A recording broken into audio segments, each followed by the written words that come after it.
आपण निर्धार करूया शिवसेना मजबूत करण्याचा, निर्धार करूया शिवसेनेचा विचार जपण्याचा, निर्धार करूया हिंदुत्वाची शान राखण्याचा आणि निर्धार करूया महायुतीच्या विजयाचा आणि ठाण्यावर महापालिकेवर महायुतीचा भगवा झेंडा फडकवण्याचा। आणि म्हणून जाता जाता मी एवढंच सांगतो, केले प्रकल्प केल्या योजना, केले प्रकल्प केल्या योजना, वाजले खणखणीत नाणे, दिघे साहेबांच्या आशीर्वादाने पुन्हा जिंकू आपण ठाणे।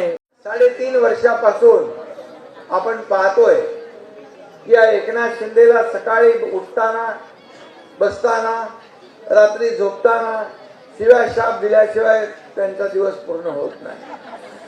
पण मी त्यांना सांगितलं, तुम्ही शिव्या शाप द्या, आरोप करा, पण हा एकनाथ शिंदे तुम्हाला आरोपातून नाही कामातून उत्तर देईल। आतापर्यंत आपण बघत होतो, लोगों के पीछे कुत्ते भोगते हैं, मैंने अपने पीछे इंसान को भोगते देखा है। भोगते रहो और मैं देखते रहता हूँ।